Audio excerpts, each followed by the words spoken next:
Hello everyone and welcome to my channel. এখন আমি যে বিষয়টা নিয়ে কথা বলবো সেটা হচ্ছে দুটো বিষয় নিয়ে কথা বলবো। এক তো দেবের গোলন্দাজ 2021 সালে রিলিজ হওয়া এই সিনেমাটা তেলেগুতে মুক্তি পেয়েছে, সে বিষয়টা নিয়ে কথা বলবো। এবং কন্নড় ইন্ডাস্ট্রি 2023 সালে রিলিজ হওয়া একটা সিনেমা তৎসম তদ্ভব, এটা নিয়ে কথা বলবো। অ্যামাজন প্রাইমে রিলিজ হয়েছে এই সিনেমাটা নিয়ে যে ধরনের একটা মানে হাইপ সেই সময় আমি মানে শুনেছিলাম, কিন্তু পরবর্তীকালে সেই সিনেমাটা আমার আর দেখে হয়ে ওঠা হয়নি। তো এখন বর্তমানে আমি সেটা দেখলাম, তো সেটা নিয়ে আমি কথা বলবো। তো আমি প্রথমে দেবের গোলন্দাজটা নিয়ে কথা বলে নিই। দেবের গোলন্দাজ তেলেগু ভাষাতে এটা মুক্তি পেয়েছে, এটা নিয়ে আমি মানে খুবই আমি আনন্দিত যে এই সিনেমাটা তেলেগু ভাষাতে মুক্তি পেয়েছে। আমি চাইবো এই সিনেমাটা তেলেগু ভাষাভাষীর লোকজনের কাছে যেন মানে খুব তাড়াতাড়ি যেন পৌঁছে যায় এবং এর ভিউজগুলোও যেন ভালো হয়। আজকে গোলন্দাজ সিনেমাটা সম্পর্কে আমাদের বাংলার ইন্ডাস্ট্রি সবাই জানে। গোলন্দাজ হচ্ছে নগেন্দ্র প্রসাদ সর্বাধিকারী, যিনি ব্রিটিশ সময় ব্রিটিশদের বিরুদ্ধে তিনি তার নিজের দল তৈরি করে তিনি ব্রিটিশদের বিরুদ্ধে তিনি ফুটবল খেলেছিলেন, মানে এবং তিনি সেখানে জয়ীও হয়েছিলেন। তো সেই হিসাবে এই সিনেমাটা কিন্তু আমাদের মানে বাঙালিদের ইমোশনসের খুব কাছাকাছি। আমি এই ব্যাপারটাতে খুব খুব আমি খুশি হয়েছি যে এই জিনিসটা, এই যে নিজেদের কাজকে মানে সবার মধ্যে পৌঁছে দেওয়া, সাধারণের মধ্যে পৌঁছে দেওয়া, এই জিনিসটা যে দেব ভেবেছেন, এইটার জন্য মানে আমি খুব খুশি হয়েছি। হ্যাঁ, এটা সত্যি কথা যে মানে দেবকে অনেক কিছু বলা হয় আড়ালে আবডালে, সেটা হয়তো দেব বা দীপক অধিকারী নিজেও হয়তো সেটা জানেন, খুব ভালো মতোই সেটা জানেন। কে বলে, কারা বলে, কিসের জন্য বলে, সেটাও তিনি জানেন। তো ঠিক আছে, কোনো অসুবিধা নেই, তিনি তো তার কাজটা করে যাচ্ছেন চুপচাপ। যারা যেটা বলার তারা বলবে, সেটা রাজনৈতিক ক্ষেত্রেই হোক বা সিনেমা জগতেই হোক, যারা যখন যেটা বলার সেটা তারা বলবেন। আজকেই ধরুন না, যে এই যে দেবের খাদানটা যখন রিলিজ হলো, খাদানের প্রত্যেকটা গান, প্রত্যেকটা জিনিস নিয়ে সাউথের সঙ্গে তুলনা, তারপর কোনো একজন ডিরেক্টর একটা কিছু কথা বলে দিলেন, তারপর আরেকজন সেই সিনেমারই আরেকজন অভিনেতা তিনি একটা কিছু স্টেটমেন্ট রাখলেন। এত কিছু তো হলো, তাতে কি হলো? লাভটা কি হলো? কিছু হলো? সেটা তো একটা ব্যাপার আছেই। তারপর এরপরে না জানি কি কি দেবকে শুনতে হবে।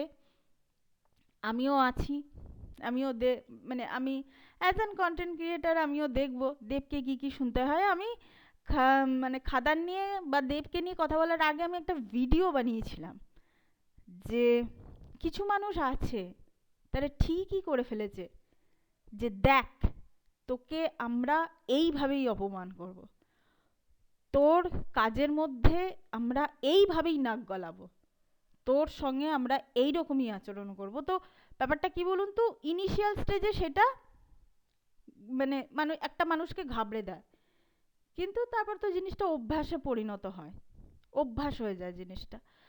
তো সেই হিসেবে আমার মনে হয় দেব এত কিছু মানে সমস্ত জিনিস দেখেও তিনি যে এই কাজগুলো যে তিনি করতে পারছেন, এটাই আমার কাছে বা আমাদের মতো যারা খুব সাধারণ দর্শক আছি আমরা, আহ, আমি অত বেশি সত্যি কথা বলতে আমি আমার যে কজন দর্শক আপনারা আমার চ্যানেল দেখেন, আমি পরিষ্কার বলে দিচ্ছি আমি কিন্তু সিনেমা ভাই বেশি বুঝি না।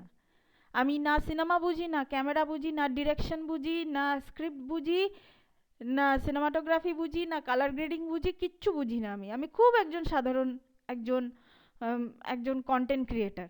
কিন্তু দেব যে এই পদক্ষেপটা নিয়েছে না, মানে আমি নিজে ভেতর থেকে খুশিও হচ্ছি, আবার মানে খুব গর্বিত মনে হচ্ছে আমার এই পদক্ষেপটা নেওয়ার জন্য। এনিওয়ে, আমি এই যে তেলেগু ভার্সনে যে সিনেমাটা যেটা বেরিয়েছে, সেটা আমি এই চ্যানেলেরই কমিউনিটি ট্যাবে আমি দিয়ে দিয়েছি, আপনারা চেক আউট করে নিতে পারেন। ডাবিং কিন্তু খুব একটা খারাপ হয়নি, তবে কিছু কিছু জায়গায়, বিশেষ করে দেবের ডাবিং কে করেছেন সেটা তো আমি জানি না, তো কিছু কিছু জায়গায় কিন্তু যেটা হয়েছে সেটা হচ্ছে যে দেবের ক্ষেত্রে মানে গলাটা সঙ্গে মানে জিনিসটা মানে দেবের যে ব্যক্তিত্বটা, মানে আমি এখানে দেবের ব্যক্তিত্বর কথা বলছি না, নগেন্দ্র প্রসাদ সর্বাধিকারীর যে ব্যক্তিত্বটা, সেটা কোথাও একটু কিছু কিছু জায়গায় আমার মনে হচ্ছে মিসম্যাচ করেছে। আদারওয়াইজ কিন্তু ডাবিং একটা ডিসেন্ট ডাবিং হয়েছে। তো এনিওয়ে, এরপর আমরা চলে আসি সিনেমাটার ক্ষেত্রে তৎসম তদ্ভব। প্রথমেই বলে দিই, তৎসম তদ্ভব 2023 সালে সিনেমা, এটা অ্যামাজন প্রাইমে অ্যাভেলেবেল আছে। 1 ঘন্টা 55 মিনিটের এই সিনেমা। এই সিনেমাটা মানে যেভাবে এগোচ্ছে, তার আগে বলার আগে অবশ্যই আমি বলে দিই যে তৎসম তদ্ভব শব্দটা কিন্তু সংস্কৃত শব্দ। এই সংস্কৃত শব্দগুলোর মানে হচ্ছে যে একই নেচারের, একই রকম দেখতে দুজন মানুষ, তৎসম তদ্ভব। এবার এখানে সময় টাইমলাইন যেটা দেখাচ্ছে, 3টে টাইমলাইন দেখাচ্ছে, একটা 2004, একটা প্রেজেন্ট টাইমলাইন, এবং আর একটা টাইমলাইন আছে কিছুটা পিছিয়ে যাওয়া, আরও আগে, মানে 2004-এরও আগের টাইমলাইন এখানে দেখানো হচ্ছে। এখানে দেখাচ্ছে যে দুই বোন, দুই টুইন্স, মানে বোন আরিকা এবং আকিরা। এর মধ্যে আরিকা হচ্ছে সঞ্জয়, তার স্ত্রী, এবং যথারীতি সঞ্জয় মিসিং হয়, মানে সে হারিয়ে যায়, মানে সে বাড়ি থেকে বেরোয়, তারপর সে বাড়ি ঢোকে না। তারপর আরিকা যেটা করে সেটা হচ্ছে থানায় গিয়ে অফিসার ইনচার্জের কাছে, মানে অরবিন্দ সেই চরিত্রটার কাছে গিয়ে সে যথারীতি কমপ্লেন জানায়, এবং তার হাজব্যান্ড মিসিং কমপ্লেন যেটা হয় সেটা সে করে। তারপর অরবিন্দ ইনভেস্টিগেশন শুরু করে। তারপর একের পর এক জিনিসগুলো আমাদের চোখের সামনে আসতে থাকে। এখানে একটা টানটান উত্তেজনা কিছুটা করার এটা মানে চেষ্টা করা হয়েছে। তারপর এখানে টুইস্টের পর টুইস্ট দেওয়া হয়েছে বটে, কিন্তু শেষে যে টুইস্টটা এসছে না, সেই টুইস্টটা প্রেডিক্টেবল ছিল কি ছিল না, মানে কি বলুন তো, মানে এখানে দুটো অপশান দিয়ে দেওয়া হয়েছে। এখানে প্রথম থেকেই মনে হবে যে প্রত্যেকে মিথ্যা কথা বলছে, কিন্তু তাহলে সলিউশনটা আসবে কোথা থেকে? এবার প্রেজেন্ট টাইমলাইনের থেকে যখন পাস্টে চলে যাচ্ছি, আজ থেকে 20 বছর আগের যদি কোনো ঘটনা ঘটে, তাহলে কিন্তু সেই ঘটনার বর্ণনা কিন্তু একটু অন্যরকমভাবে হয়। সত্যিটা হয়তো মানে যে বলছে, যে শুনছে, তাদের মধ্যে হয়তো সত্যিটা থাকে না। সত্যিটা হয়তো আমরাই দর্শক হিসাবে হয়তো সেটা মানে বুঝতে পারি, এবং সেই জিনিসটাই কিন্তু তৎসম তদ্ভব সিনেমাটাতে করা হয়েছে। এবং সেটা করতে গিয়ে কিন্তু কোথাও যেন ওই যে টান টান যে ব্যাপারটা, যে থ্রিল যে ব্যাপারটা, সেই জিনিসটা কিন্তু এখান থেকে মিসিং ছিল। তো সেই হিসাবে আমি এই থ্রিলার মিস্ট্রি জনরাটাকে আমি একটা ডিসেন্ট থ্রিলার তো অবশ্যই বলবো। অভিনয় ভালো, কিন্তু মানে এই রকম ধরনের থ্রিলার মিস্ট্রি জনরাটাকে ডেভেলপ করতে গেলে, মানে যেভাবে এটা করা হচ্ছে, কারণ একজন মেয়ের পক্ষে না, মানে যতই সে মানে শক্তিশালী হোক, মেয়েদের ক্ষেত্রে আমি বলছি, একটা ছেলে একা হাতে একটা ছেলের মানে দেহকে টেনে নিয়ে যাওয়া, কোনো তার সঙ্গী সাথী কেউ নেই, তাকে একটা জায়গায় তাকে মানে কবর দেওয়া, এই সব জিনিসগুলো, এই ধরনের জিনিস কিন্তু মানে এটা লিটারালি সম্ভব কিনা আমার মানে এটা আমার জানা নেই। তো এরকম ধরনের জিনিস কিন্তু এখানে দেখানো হয়েছে।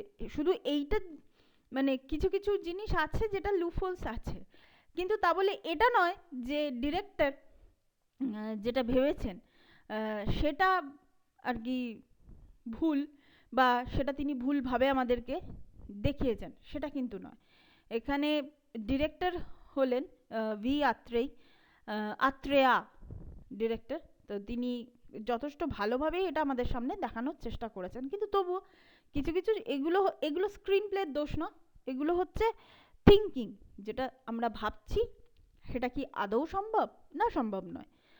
তো এটাই ছিল তৎসম তদ্ভব নিয়ে আমার একটা ছোট্ট আলোচনা। Thank you so much, that's all. Please keep watching and please subscribe my channel. Till then, good by.